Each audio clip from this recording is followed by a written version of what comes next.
साधना, योग, योगाचार्य संत शिरोमणि गुरु गोरक्षनाथ जी महाराज जी द्वारा जितने भी कर्म हैं वो प्रत्यक्ष जीवन में प्रमाण के रूप में प्रकट होते हैं, अगर इसको जीवन काल में देखा जाए तो गुरुजी, आज कलयुग के दौर में भोग विलास कहीं ना कहीं हावी है इंसान पर, तो आप एक आम गृहस्थ जीवन के व्यक्तियों के लिए क्या संदेश देना चाहेंगे कि वो किस तरीके से एक अपना जीवन अच्छा बिता सकते हैं और रोगों से दूर रह सकते हैं? देखिए, भोग विलास की बात कर रहे हैं आप,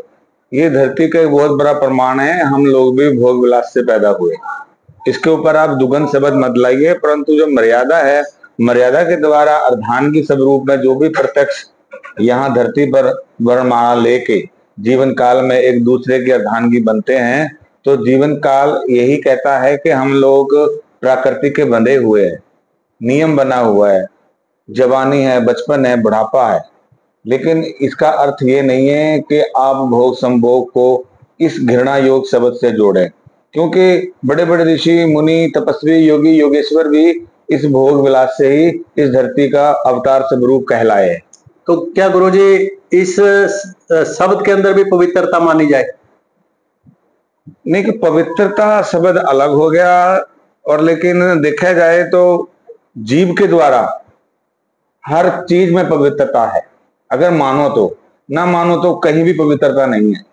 क्या गृहस्थ आश्रम में रहकर भी इंसान एक ब्रह्मचारी बन सकता है? बिल्कुल बन सकता है।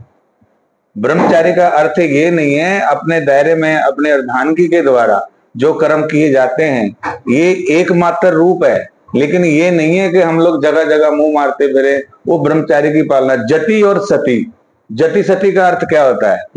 जति का अर्थ है जिसने कभी भी भोग विलास ना किया, और सती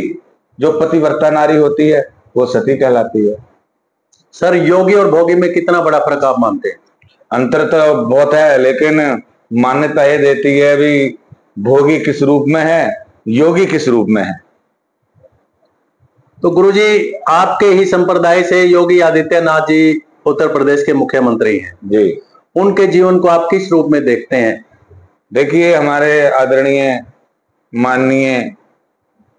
परम वंदनीय महंत श्री आदित्यनाथ जी महाराज मुख्यमंत्री जी, जो कि अपने जीवन काल में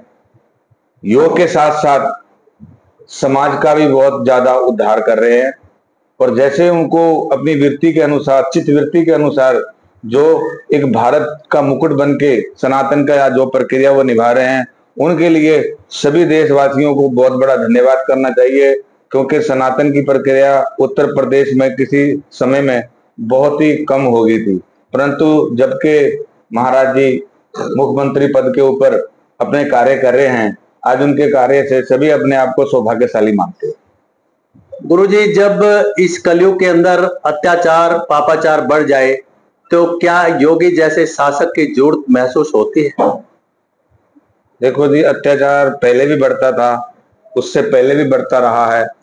आज भी बढ़ रहा है, लेकिन शुरू से कहा है कि शस्त्र और अस्त्र, शस्त्र और अस्त्र दोनों का आवश्यक प्रयोग होएगा तो ये समाज में हमारे जैसे और भी अनन्य जीव है, अनन्य दुनिया में, मतलब के सनातन धर्म के प्रत्यक्ष हैं। धर्म कोई भी हो, धर्म को स्पेस दे दो, बल्कि उसको घृणा मत दो, क्योंकि घृणा देने से, ये हम लोगों ने तो चलाया नहीं, कोई भी धर्म है, हिंदू है, मुस्लिम है, सिख है, ईसाई है, इसका अर्थ ये नहीं है कि वो कहीं से आए हैं, उसी धरती से पैदा हुए हैं। स्पेस दे के जीवन काल में हम अपने आप को सौभाग्यशाली बनाए। तो लास्ट सवाल मैं गुरुजी आपसे करूंगा कि हरियाणा में आप पहुंचे हैं, हरियाणा की पावन धरा पर, और एक ग्रामीण अंचल की धरती पर आपके कदम पड़े हैं, पूज्य कदम। तो जिस प्लांट में आप बैठे हैं, चौधरी फतेह सिंह मिल्क प्लांट जी, तो यहाँ की जो मिठाई की शुद्धता है, कि कहते हैं कि देशों में देश हरियाणा जहाँ दूध दही का खाना, तो यहाँ की शुद्धता के बारे में अगर मैं आपसे बात करूं, मिठाई आपने खाई होगी कहीं ना कहीं